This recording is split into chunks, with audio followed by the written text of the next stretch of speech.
आइए इस वीडियो में विधान परिषद को समझते हैं। जिस तरह केंद्र में संसद होता है उसी तरह राज्य में होता है विधानमंडल। विधानमंडल जो है वो एक सदनीय भी हो सकता है और द्विसदनीय भी हो सकता है। अगर एक सदनीय हुआ तो मतलब वहां पर केवल विधानसभा है, अगर द्विसदनीय हुआ तो वहां पे दो सदन है जो कि विधानसभा है और विधान परिषद है। लेजिस्लेटिव असेंबली है और लेजिस्लेटिव काउंसिल है। जैसे कि हम केंद्र में देखते हैं, केंद्र में जो है संसद होता है और संसद के दो सदन क्या है, एक है लोकसभा, एक है राज्यसभा।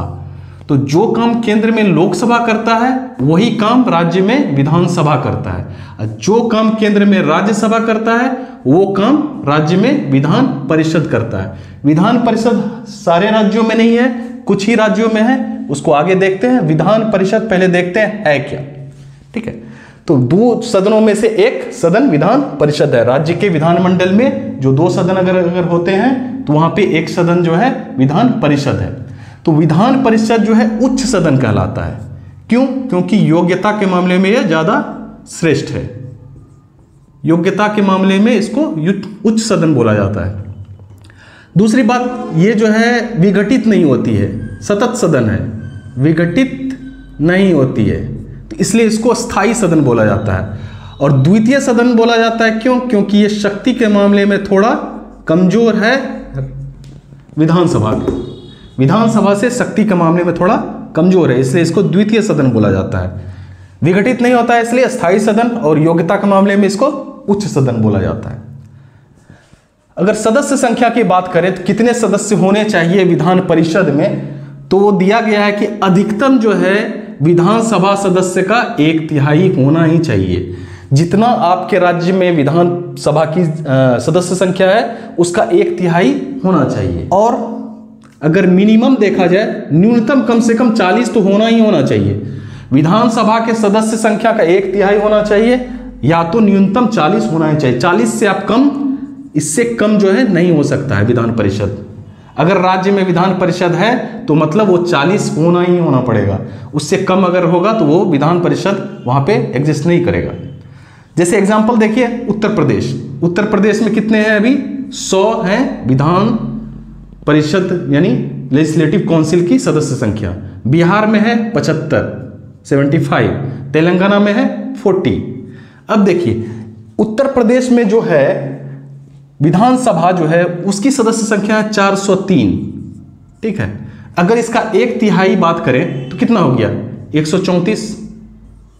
मतलब मैक्सिमम जो है 134 सदस्य हम उत्तर प्रदेश में विधान परिषद में रख सकते हैं, इतनी सीटें रखी जा सकती है।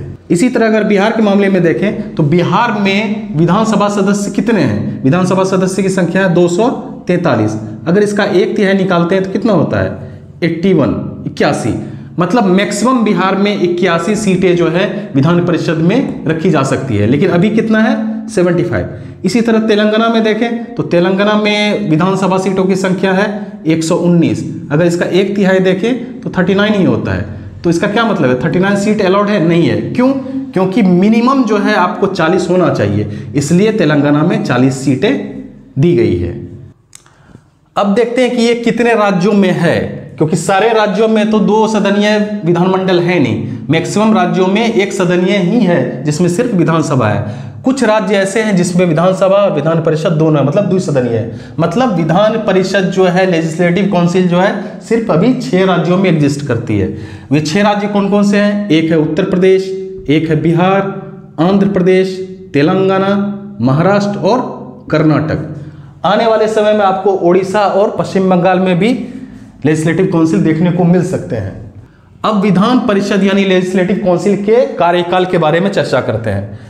अब इसके सदन के रूप में अगर कार्यकाल को देखें तो ये एक सतत सदन है, मतलब इसका कोई कार्यकाल नहीं होता है, ये हमेशा चलता रहता है, कभी विघटित नहीं होता है। जैसा कि हमारा केंद्र में राज्यसभा है, ये भी कभी विघटित नहीं होता है। तो ये जो सदन है हमारा विधान परिषद, ये राज्यसभा के समान ही है लगभग। इसका अर्थ है कि ये कभी विघटित नहीं होगा, हमेशा सतत रहेगा। हाँ, इसके जो है 2 वर्षों पर, प्रत्येक 2 वर्षों के अंतराल पर 1/3 सदस्य जो है क्या है, रिटायर हो जाते हैं, सेवानिवृत्त हो जाते हैं। तो सदन विघटित नहीं होता है, बस 2 वर्षों पर, प्रत्येक 2 वर्षों पर 1/3 सदस्य जो है वो रिटायर हो जाते हैं। और अगर सदस्य के रूप में इसका कार्यकाल देखें, इनके सदस्यों का कार्यकाल देखें तो 6 वर्ष का कार्यकाल होता है उनका। साथ ही विधान परिषद का सदस्य बनने के लिए मिनिमम आयु जो है 30 साल होना चाहिए, तब जाकर आप इसके लिए एलिजिबल होते हैं।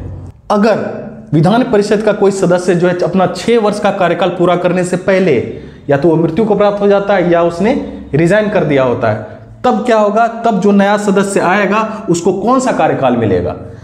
अब जो इसके स्थान पर, जो इसके आकस्मिक रिक्ति की वजह से जो नया स्थान हुआ, उसके स्थान पर कोई नया सदस्य निर्वाचित होता है तो उसको कार्यकाल मिलता है इस सदस्य के बाकी बचे कार्यकाल को पूरा करने का, ना कि 6 वर्ष का। 6 वर्ष का नहीं मिलता है उसको, बचा हुआ कार्यकाल बस वो पूरा करता है।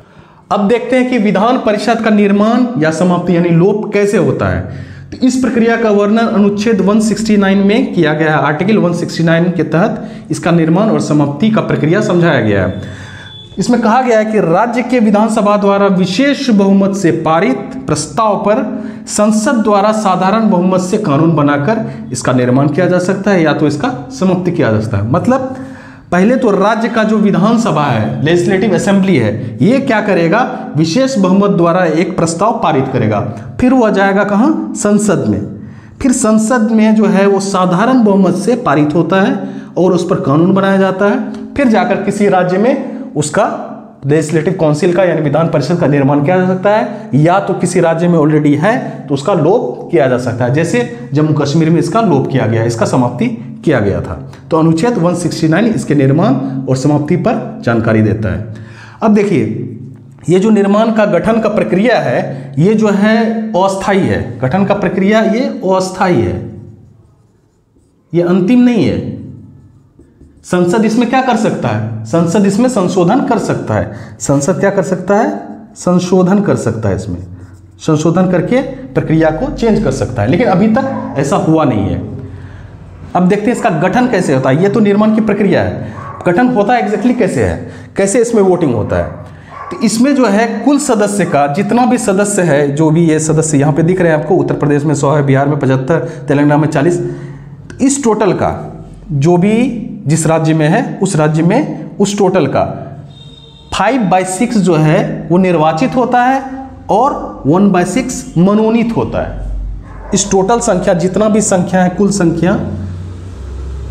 संख्या का 5/6 निर्वाचित होगा और 1/6 जो है वो मनोनीत किया जाता है।